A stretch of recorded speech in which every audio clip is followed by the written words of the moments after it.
What individuals are you rounding up that have not committed a crime? A, anybody who came here illegally by definition is a criminal. They did break our laws. Doesn't mean they're violent, but it does mean they're a criminal. B, you cannot let the perfect be the enemy of the good here. And the good is doing what I think 88% of people in the New York Times poll said they wanted, which was mass deportations of illegal alien criminals out of this country. It's not really controversial what they're proposing to do. It's got widespread bipartisan support. When you start trying to pick out individual situations, what about this, what about this?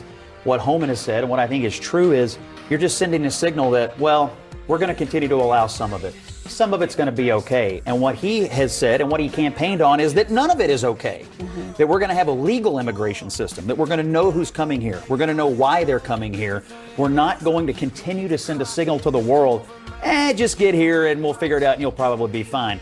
That's why we're in the mess we're in right now. That's why millions of people came here over the last 4 years, and it ends beginning tomorrow. And I will tell you, if these blue cities in blue states and some of these local Democrats try to interfere, stop it, not cooperate, I think their citizens, their constituents are going to punish them politically, because people who live in these cities are being hit the hardest. New York, Chicago, they want a solution. When you're talking about the supply chains that are no longer running as smoothly, when you're talking about individuals who do those menial jobs that no one else wants to do. Is the American economy completely and totally underpinned by murderers and rapists? That is just, they're going after the violent population. They're going after the people who have existing deportation orders. And I don't remember any breakdown in American supply chains under President Obama, who correctly deported millions of people. We've done this before. Scott, I call BS, because we just started this conversation by saying that everyone agrees that you should deport those individuals. I know, and now you're saying the fruit's going to rot. That's not what. But Scott, let's have a little bit of political deftness here for the audience and not be that intellectually dishonest,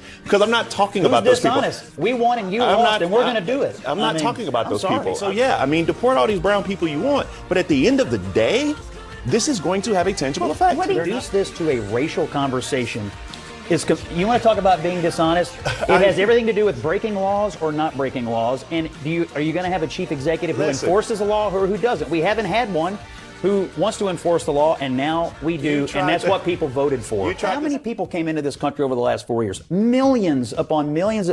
We are different today than we were 4 years ago, 10 years ago, 20. We have never faced a crisis like this, and it's not just people coming here, it's what happens when they get here. We have illegal immigrants in this country who have committed heinous, violent crimes. That's why the Congress is passing the Laken Riley Act. These are terrible stories, and are we going to allow it? There's no question. Democrats are not contesting that. You keep they contested it for the entire election. They claimed they claimed the border was fine. The irony, we can't recognize that. If we can't have a humane system to recognize that, then fundamentally we're going to have a problem. Come here legally, and you'll be fine. Come here illegally, and you won't be. And that has to be the message. The message of the Democratic Party for the last 4 years was, just come here and do whatever you want. And that ends Monday. And if you look at the New York Times poll from this weekend, this is not controversial. This is supported by Democrats, Republicans. People want action. And I think what you're going to see with the executive orders tomorrow is Trump not saying, well, we're going to get to it later. We're going to say, no, we start today. That's what's happening.